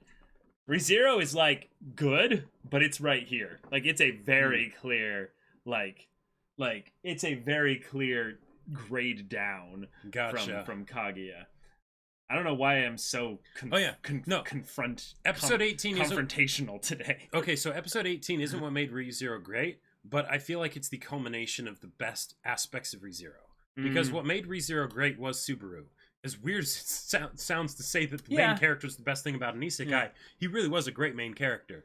Yeah. And that was sort of that's why that, in my mind, is the real ending episode of ReZero, is because that was his climactic finale, right? That was the ending to his story that he had been on since the beginning of the show. So that was sort of, Of course, it's because of all the stuff that came before it, and those parts were. I think this is just revealing, better, maybe, but I think this is just revealing that you're finally coming around to my end, and then realizing that I was right all along, that ReZero is not as good as as you thought it was. No, I'm very much with you, saying that the last quarter is kind of, okay, but yeah. But people are saying Kaguya is so good. We've had like 6 people reacting to the entire manga in your Discord channel. Yeah, I very much have faith in Kaguya's second season to be better, if not way better, than the first season. They don't have to do a lot of the setup kind of skits. A lot of Kaguya season 1 was kind of setting up the premise and getting us used to it. So I don't know why I'm so confrontational today. Bleach. It was Bleach that did this to you. That's true. Freaking started off right at the beginning. Can we talk about Bleach? Bleach coming back? Oh man, I have feelings about Bleach coming back. Which is funny, because if I was feeling more confrontational, it'd actually been the opposite. You would have wanted to talk about it. Yeah. Hinamatsuri was so precious. Hinamatsuri was wonderful. Wait, if I'm a Japanese person and I'm the way I would say Bleach has a re in the middle of it. No, because it would have a re in the middle of it, Yeah. I think you're reaching there. I'm sorry. I'm so sorry, Caleb. I did this to you. Comment aside. Bayanord, it's okay. Let's hope we can get another Let's Rewrite Bleach stream at some point. Literally, the only way that this could go well in my mind is if they decided to do an anime original ending for Yes, Bleach. It even has a re as well, like a Dio re. That's true. As was Bros React, Bleach Blood War Episode 1. Oh my god. That would be probably our first true ironic reaction. What if we did it though? Oh, no, but Caleb. What if we did it? Caleb, the thing is, this is you saying that. Like that's an idea that I would come up with. Like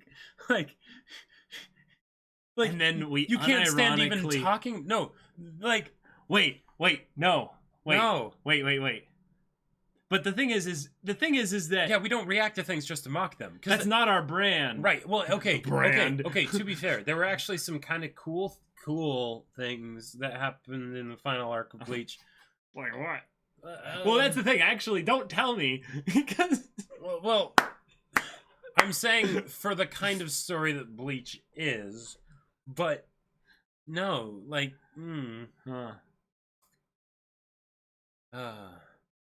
But I think in some ways I don't want to be the old grumpy guy that's just like, Yeah, all the comments are just, okay, boomer. Okay, boomer. Yeah. Caleb hating on a show again just because it's popular. To be fair, though, are there even any Bleach fans left to get mad about that?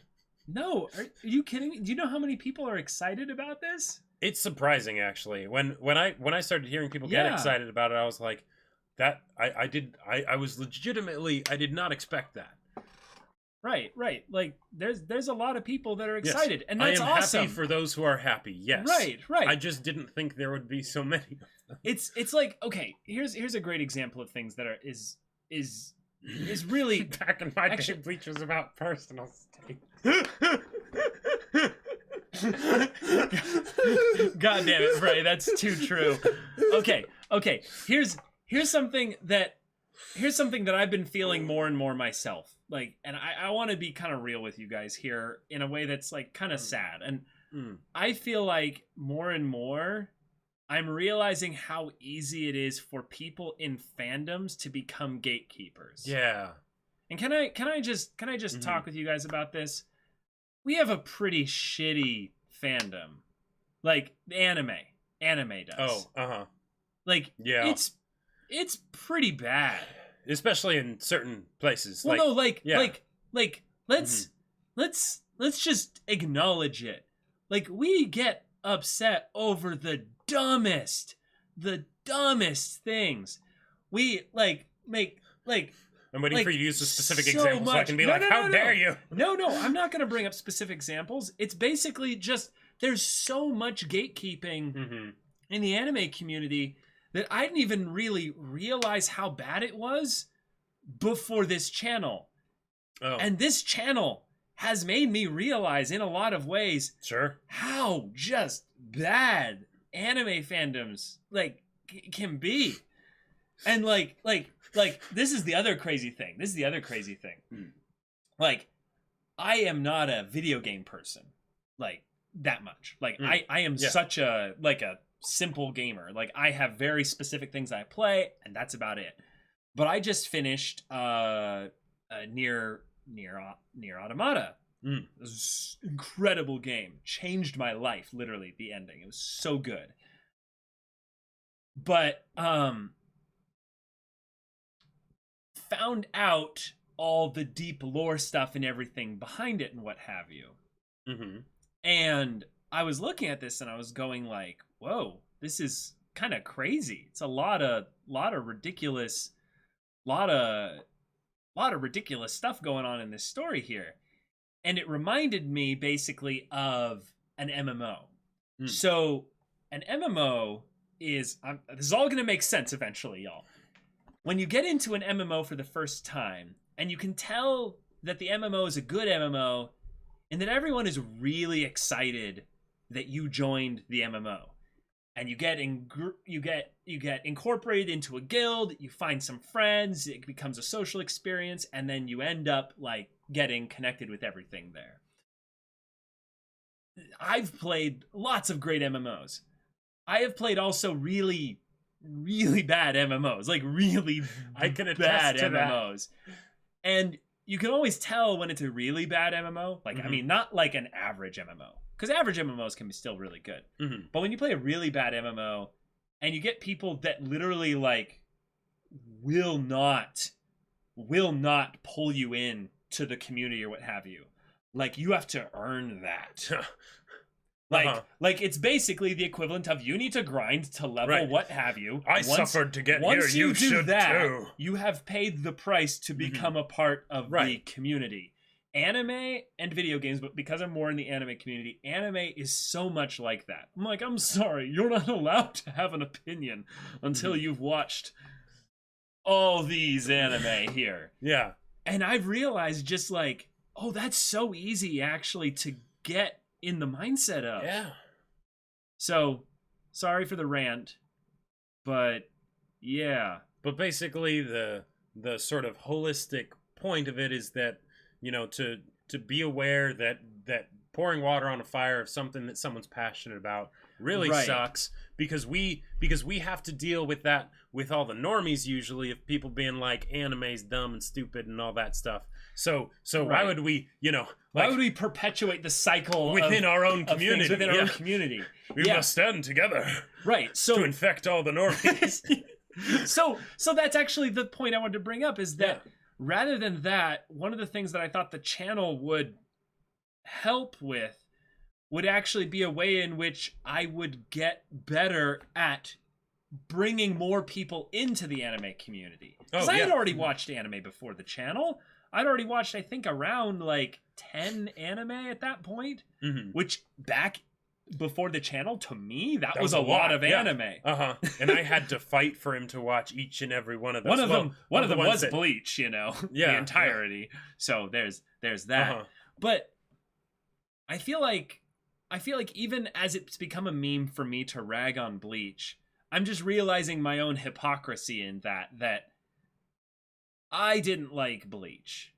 But just because I'm saying that does not mean that like anything about like my words don't have any special like meaning or to it or what have you. It's just yeah, I don't know. I just feel like I should be focusing on a different aspects of things with regards to anime in general. But anyway, and that's one of the reasons why Bleach, for instance, is one of my favorite anime to talk about, because it's something where I don't like it in the same way that I used to back then. But the fact that I liked it so much, that it was such an important thing to me at that time, blows like not blows my mind, because that feels like like I'm insulting the show, but it's something where it makes me really curious to go back and look at it and try and understand it and say, okay, what was it about this that resonated with me so deeply as a, however old I was back then, 14, 15, something like that. And then also going back and seeing the parts that do still have like, good quality to them, that where it still kind of lines up with what my tastes are today, even though if that was the much smaller like percentage of it. Kurosaki-kun. Oh man. Oh man. Oh man. So you will do a podcast about Bleach, Pog. Oh my gosh. Oh man. So ultimately what you're saying is, as penance, you're going to do a Bleach reaction and sing its praises, Kappa. Wow. Oh boy. Oh, Jad the Mad, thank you so much for the 100 bits. Sorry I missed this.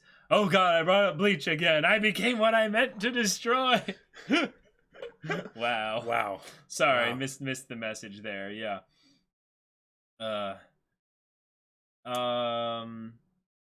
One of the reasons I have very little interest in discussing the quality of a work, and rather am more interested in examining what did they say? Examining what's already there in the story. I do feel like one of the things that can kind of fit the middle line of what's going on there is just talk about what's exciting for you. Yeah, what you enjoy. Because what you enjoy. That's what's really most important anyways. Like, having fun with something is cannot be dismissed, right? Like, I feel like that's one of the reasons why I loved Kill la Kill so much. Because with a lot of the shows that we'd been watching for the channel, it was something where my brain was getting exhausted of doing so much analysis, right? Sure. Like I was wanting to just have something where I could just sort of kick back and enjoy it, right? And I still was able to, get some good analysis on it, and like read into it on that level, which is why I think it's still such a big deal to me. But the idea of being able to just kick back, relax, and enjoy a story, right? Go on some journey, right? And it doesn't have to necessarily be some crazy in-depth, like introspection into the human psyche or something like that. Right. It can just be a fun story. And that's, that's also what led me to Domestic Girlfriend, Oh my gosh. which I had a ton of fun with. And there you go. Lunar Legend, thank you so much for the tier 1 sub for 16 months. Wow. Thank you, dude. Oh, man. Yeah, you really looked happy when you were watching the abridged Bleach episode, Caleb. Are you sure you hate it as much as you think you do?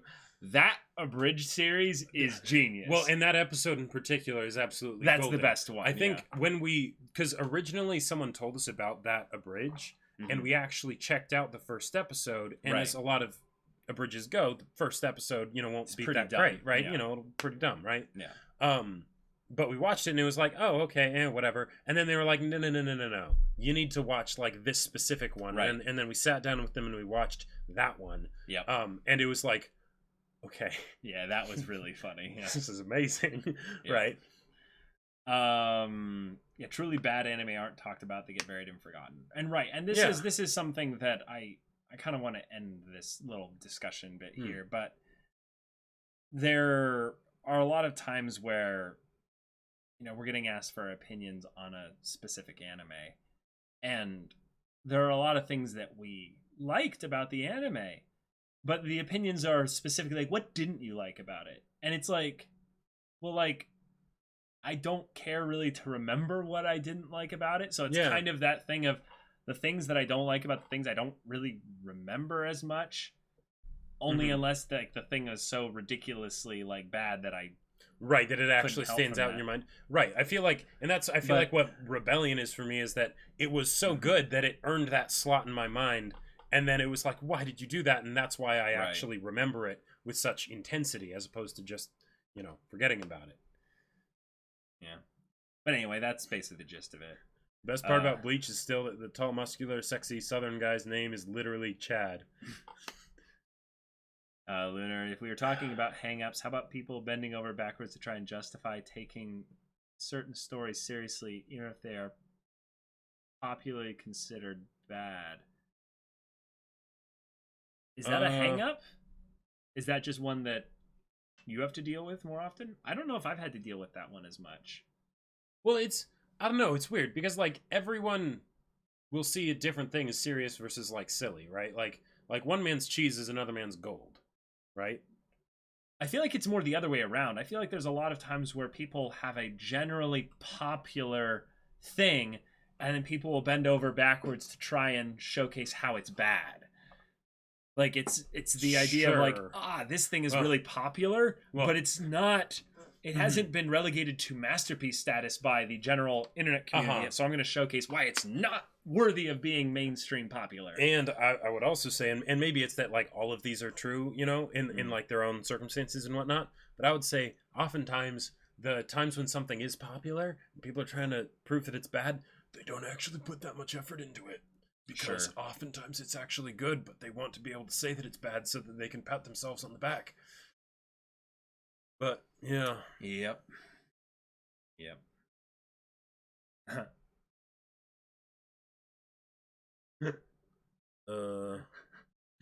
Jad the Man and Amaju are just going back and forth, and this is hilarious, just watching this stuff going on there.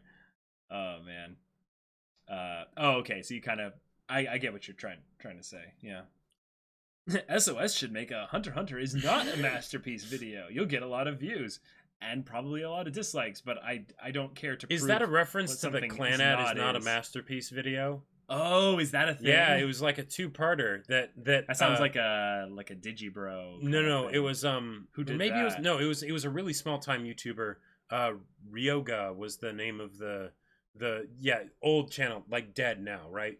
But that was like how he got his channel started with like clickbaity kind of stuff.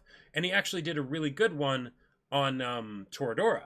And he actually did a really good video on Toradora, and that was how I found the channel. It's just a common video. Oh, it's just thing. Okay. Oh, okay. Cool. Huh. I had no idea that was a... Yeah. But if you like Toradora and you want to see a pretty cool video on it, Ryoga is why Toradora is currently the greatest rom-com or whatever, or something like that.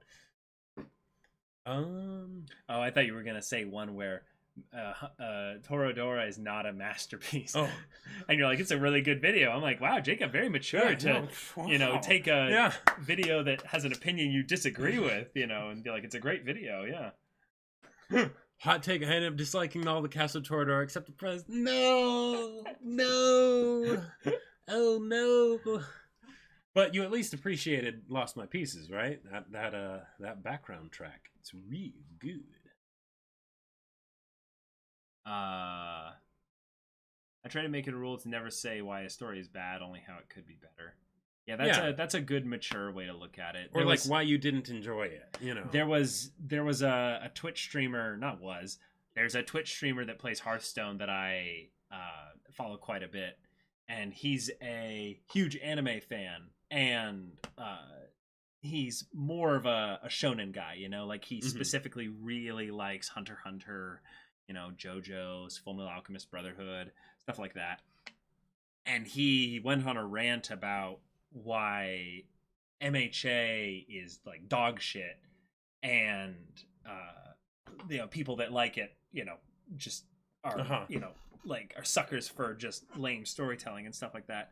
And I wrote a comment basically being like MHA is one of those shows that I totally understand why people would say like, it's garbage or what have you or something like that. But like define the things that are, they're so bad in MHA or what have you. Mm-hmm. Like, you've got to be ignoring a lot of the things that are good about it. And yeah, it might not be your style of show, but it ended up being this really cool moment where the guy actually then engaged with me in the discussion bit, and we went back and forth about how it would be, unfair to call, a show basically garbage because it doesn't fit like a specific vein of storytelling flair in which you like. Because, he then explained why he thought MHA was trash, and found out that a lot of the reasons he used for that are things that a bunch of the other shows that he likes does those exact same things. And then he was like, oh, so it's actually just the way they did it doesn't fit my tastes. Right. Yeah. And it was a cool moment where chat was all like, oh yeah, streamer actually like quite mature and stuff, like accepting different viewpoints and stuff after calling thing trash. It was pretty pretty hilarious, but yeah. Well, and one of the things that I wonder with things like that is that when you see something that feels like it's going to go in a similar way to the thing that you loved, there's the idea of, well, this did it first, but also then because you loved the way that show did it so much, if it looks like it's going to go in that direction and then it doesn't, then you get way more disappointed because you enjoyed that particular way of doing things so much, and then there you go. No, it was Asmodee. He's a Swedish streamer. He's always live when I'm about to go to sleep, so I check him out every once in a while. But it'll be funny because he'll have like Sonoshi no Sadame, or like Awaken My Master is like playing in the background while he's doing Hearthstone. It's funny.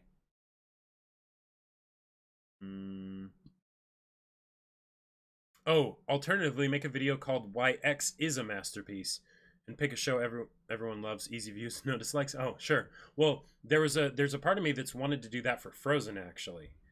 Because of Frozen 2 coming out and things like that.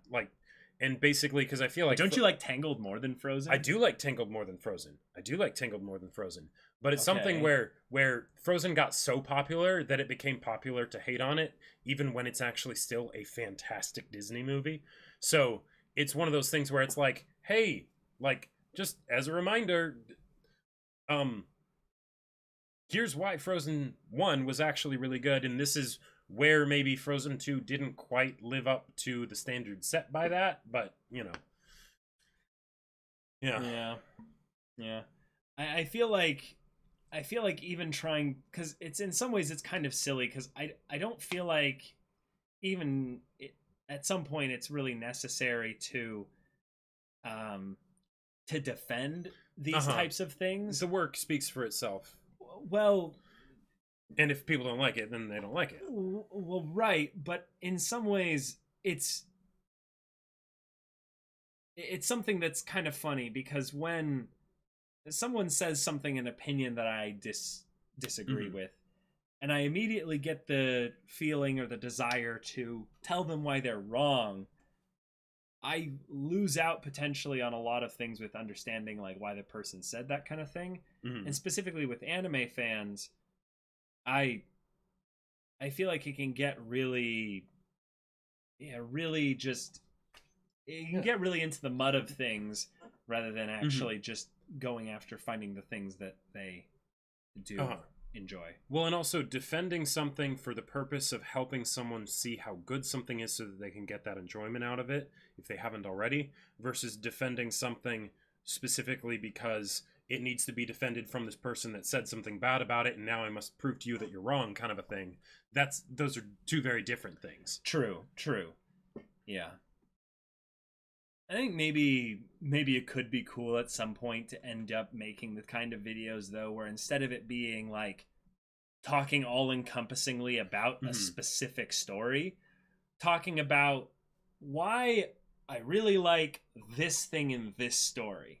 The way this story does this. Sure, and there's not really any way to argue with that if someone says the reason I really like, this, as opposed to this is objectively a masterpiece that should be hailed for all time, Well, right, because my purpose then isn't to convince people to like this thing.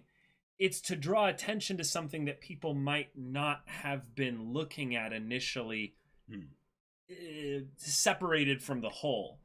there's something I would say that's rather fun talking about this way with Hunter x Hunter is that there's a lot of talk regarding what part of Hunter x Hunter or which part of which arc is your favorite part in Hunter x Hunter. Mm-hmm. But there's certain storytelling tricks or methods that are used repeatedly in Hunter x Hunter over and over again that I don't see as many people talking specifically about.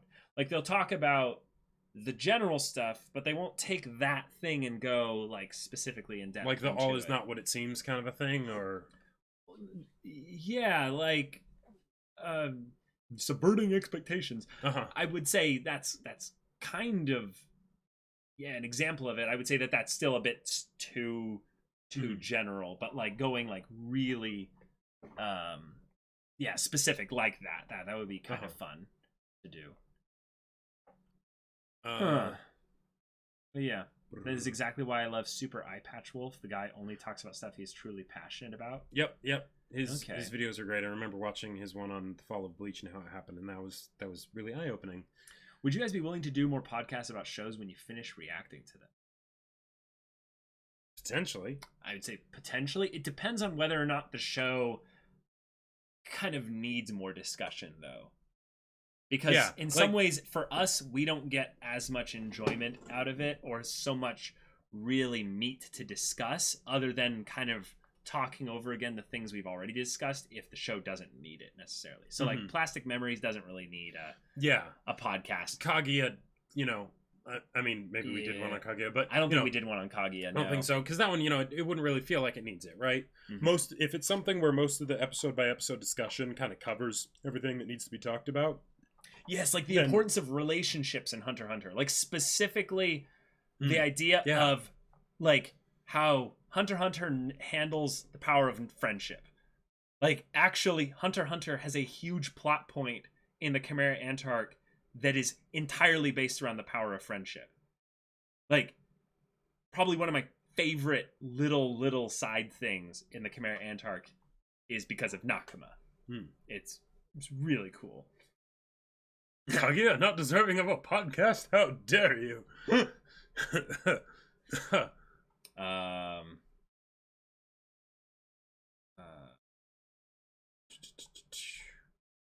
You guys are coming up on the end of the JoJo anime. Will you guys do a podcast on the huge journey you've been through? I mean, JoJo's... haven't we already done a podcast on JoJo's? At least one? I mean, not that we wouldn't necessarily do another, but yeah. I don't remember. But, well, yeah, because it's been so long. Like we... Yeah, it's been over 2 years. Yeah, it's been over 2 years. Yeah. I think it's going to be over 3 by the time we're done with it. I think there are 2 anime that we started reacting to before JoJo's. That's it. Yeah, like JoJo's Psycho-Pass and... maybe Death Parade? I don't know. JoJo's was so close to the beginning. Super early. 48 plus 39 plus 39. So that's 78 plus 48. It's 126, I think. And then 24 from... So that's... Is it exactly 150? Is there exactly 150 episodes of JoJo's? Because there's 24 for the first season, or was it 25? For what? For, like, JoJo's as a whole. All 5 parts. What? How many episodes is it total? Yeah. Because if there's... Someone will find out. Because if it's... Just look on the thing there. Yeah. 152 episodes. Okay. Wow. Yeah. 26, 48, 39, 39. Right. 78, 94. Oh, yeah. It was 26 episodes for the first 2 parts. 154? I think it's 154? 152. Yeah. 152 doesn't sound right. Because it's... Well, okay. It's 39, 39, 48, 26. Right. So 78, 126, 152. Yeah, you're right. Yeah. 152. Yep. Yeah. Dang. Whew. Yeah, so that's almost 3 years. Almost 3 years. It's almost 3 years. That is ridiculous. Yeah. And I'll bet y'all are happy we didn't do 2 slots for JoJo's. Because, otherwise, we would be in the middle of a dry spell of JoJo's right now. I'm pretty sure a lot of people still would have been happy we did it. Yeah. Don't doubt the maths. Yeah. Yeah, a lot of people are way better at the maths in terms of speed than I am now that I'm like all congested and stuff there. Yeah. Oh, okay. There were a few more shows we started before JoJo's. Yeah, it was not a lot though. Yeah, there was the 2 slots a week for Hunter x Hunter. Yep. Poll way back when, yeah. Twice the reaction, double the fall. That'd be bad for you guys, not us. Yeah. Part 6 ain't gonna be out, that's for sure. I mean, yeah, probably not for a while. The idea of JoJo's going on a poll again, like, imagine that. Wow, yeah. Now you guys got me thinking about the Discord way back before I was a mod. Yeah. Whoa. I remember when I learned about Discord, I got so excited. I was like, Jacob, this is gonna be a game changer. Yeah. This is gonna be the biggest thing. Oh, and how few people were on there originally? Like well, I mean, we had to have people on there before we opened it for people, but yeah. Oh yeah. But yeah. Mm-hmm. But right, there was a brief period of time where there was a short period where people weren't really joining it, and there was about 20 people, I would say, in there. Yep. Maybe 30. Hunter x Hunter would still been ongoing if you still had it once a week. Right, because 148 episodes. Yeah. It's 4 less than the total length of JoJo's. Yep. So it would be almost over at about right now. Wow. Yeah.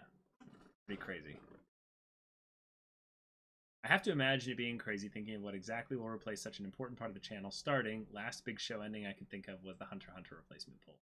Yup. Yeah. Yep.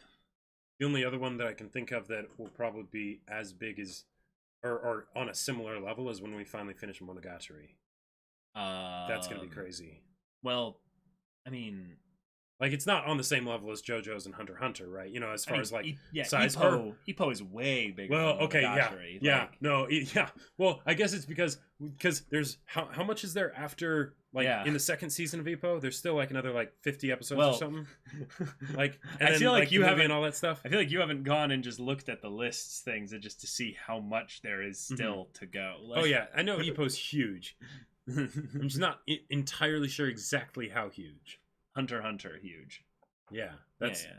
I had a feeling it was around there. Yeah. No, Ippo isn't bigger than Monogatari? Wait, really? Really? I thought Monogatari had all total 100 episodes or something. 126? Okay. Yeah, maybe I was wrong. Huh. Maybe I'm just conflating the size of the manga with the anime. That's probably what it is. Yeah, possibly. That's probably what it is in my mind, yeah. I never see the bros talk about Ippo now that I think about it. Ippo's in this very fun place where it is just raw, just fun to watch. But it is the different kind of fun that Haikyuu had, in that I don't really get thinking about Takamura's character and Aoki and Kimura's and Miyata's character, what's in their life, what's going on, and what have you. Because in some ways it's more of a ultimate underdog changing into a professional kind of story. And that's just a fun, good story. So yeah. Ippo's been a bit crazy lately. Oh, lately, yeah, it's been really, really nuts. Yep. Hey, Carabales, thank you so much for the follow. Glad to have you here. Oh, yeah, thank you. Detective Conan. Lunar Legend, is this a Yu Yu Hakusho shill attempt? Yeah. Lunar has been very much shilling Yu Yu Hakusho for a long time. A very long time. Yeah.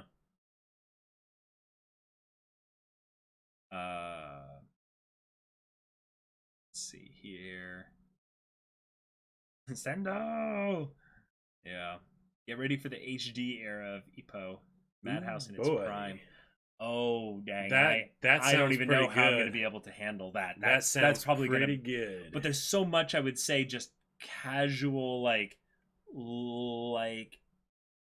lower quality stuff that we've come to expect, I would say, because of being from an earlier period, that will kind of maybe look at the new, modern look and be like, ugh, like, it's too fancy. Yeah, what is this? Back in my day, Ippo had screen tears. Although, hey, I think we'll still keep at the very least Ippo's buzzsaw like hair. Like, I don't think that's gonna go away. For sure. Bayanort with the 100 bits. Hey, Jacob, do you have any future novels in plan? Yes. Yeah. Yeah. Okay. Also, Amiju, I don't know what it would take exactly to get that t-shirt in production of the Hop on Mars bar, but, yeah, it'd take a lot. And even then, I'm not sure. Okay. You guys think it was crazy with Haikyuu and MHA coming back this fall? We've got Slime, Attack on Titan, Neverland, all coming back at the same time. Yeah, joke's on you if you think like we're going to automatically react to Slime. Like, yeah. No. But yeah, Attack on Titan coming back is going to be Titan, super exciting. Although I feel like a lot of the delays and stuff from the coronavirus will probably have staggering effects, because if certain things get delayed, then that means they push back other things and whatnot. Well, right, but if there's things that are planned like, way in advance, like that's the end of 2020. So like that's the season they're talking about, the final season of 2020. Comic Spooks. That's right. I saw that one earlier, but we were talking about something else at the moment. So, for the most part, I get a plan of the entire thing of what, in general, I want to do. But it is flexible, and sometimes it does change, and sometimes the things that change are some of my favorite parts. So yeah, It wasn't all figured out from the beginning, but it was still that same basic kind of story. But yeah. Those season 2s better be together on a single poll rather than spread out among other polls with new shows. Well, I think the main one that's actually going to be on its own poll will probably be the Promised Neverland, if anything. Promised Neverland, if it's one cour, will probably be an automatic one there, but I can't guarantee that. It just depends on what's going on at the time there. So yeah, I can't really say anything regarding that. Attack on Titan though is probably the only big show that like no matter what that one is happening. Yep. And that's gonna be good. It's gonna be good. Yeah. Do you ever wish you went with Fallen Angel instead of Battle Lines? No. Fallen Angel worked a bit better with how the story was earlier on, and also Battle Lines just... Fallen Angel sounds like a bad fantasy young adult fiction novel. Like, the more and more I would think about it, whereas Battle Lines I feel like works a bit better.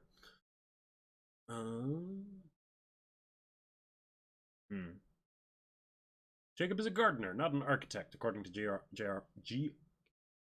Martin. No JoJo Automatic, I see. They never cared for JoJo. No, it's me accepting the sad reality that, like, once Part 5 is over, there will be no more JoJo's anime, because what's David Productions doing right now? Fire Force or something? Like... Something like that. So yeah, probably just going to be a long time before we get more JoJo's in general. Oh yeah, Space Dandy, that's right. Yeah, that one won. Dub or sub? Oh boy. So, here's the thing. With regards to Space Dandy, I don't really want it to be one where people are like, completely like divided on this. Oh, that's gonna happen no matter what. The thing about this show is we don't really have any knowledge on kind of what it is or what have you. So we're going to have to decide. We haven't decided yet. We haven't actually decided yet. Yeah. And When we do, that's just Ah, it's brilliant! gonna Make be. both sides angry by watching it raw. No subs, no dub. Oh no. Oh man. Oh man. Yes, the OG is technically dub because that came out like a couple hours before the sub. Yeah, sure. Like in Each brother reacts to a different one. Oh boy. Oh boy. Caleb, imagine your favorite reactor reacting to Bacano sub and not dub Bible Thump. I understand. That's playing mean. But that's yes. But general patterns and policies. If we change that for Space Dandy, Well, people will be okay. crying for us to change it for everything. No, but here's a good point to bring up.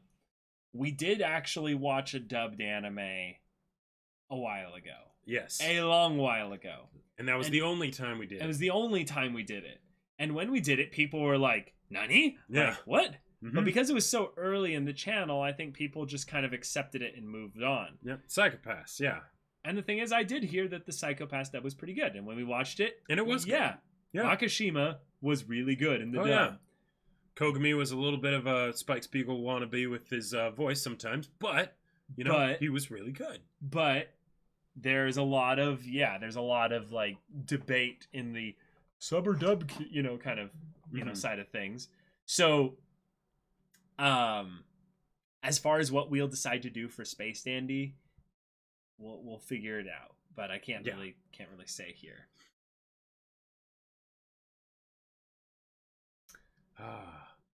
Well, I think that's probably a good place to end it off because there's nothing that stirs up debate like sub or dub. Oh my god. So, alternate between episodes.